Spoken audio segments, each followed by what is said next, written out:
Earlier this week in Canada, it was a holiday. It wasn't just any old holiday, it was a civic holiday. You might be asking yourself, hey, what does that mean? Why are the banks closed? Why is the gym real busy? Why do I still have to go to work, but my neighbor doesn't? And to get those answers, we gotta go all the way back to Toronto in 1861. See, at that time, most holidays were religious holidays, so you had your Sundays and your Christmases and the other ones. But there was this new holiday, Victoria Day. Victoria Day became official in the 1850s. Boy, was it a hit. It was such a big deal that some folks were like, hey, we should do more of that. We should have more holidays. So one day in September 1961, there was this alderman. His name was John Carr. And John Carr was like, hey, I got this great idea. And he introduced a motion. Be it resolved that in order to afford the citizens an opportunity for relaxation and enjoyment, His Worship the Mayor be requested to proclaim a public holiday at as early as a day as he may think convenient. Which basically means, hey, Mayor, works for suckers.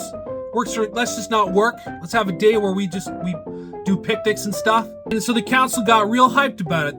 They had a big debate. They're like, what kind of day do we want to have off? What are we gonna do, boys? And some of the boys were like, we should do a cricket match where the councillors play against the aldermen.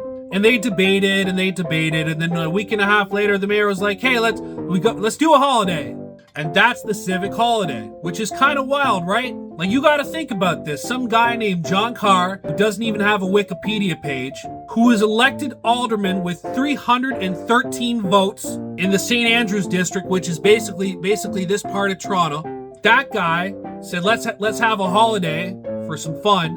And now, millions of people are impacted by the civic holiday. And not even just in Canada, like all over the Commonwealth. Like out in the UK, they heard about this new holiday. They're like, give me some of that. They got the civic holiday out in Australia. One part of Australia, they call it Picnic Day. Yeah, but Adam, why do I still have to work? Why is the bank closed? Why do I still got to go to my work at the Dairy Queen? 4 words: the provincial government. See, in Canada, only 5 of our holidays are stat holidays at a federal level. The rest of your holidays are provincial statutory holidays. In Ontario, you got Family Day, Boxing Day, Victoria Day, Thanksgiving. As it turns out, the rest of Ontario doesn't like Toronto that much on account of it being Toronto. Like in Toronto, they renamed the day. They renamed it to Simcoe Day after the first lieutenant governor, this guy named Simcoe, John Graves Simcoe. And he was a big proponent of the anti-slavery bill. So Toronto was like, yeah, let's rename the civic holiday after Simcoe. And they thought that it was such a good idea that they tried to get the rest of the province to go along. And the rest of the province was like, nah. So they renamed all their, each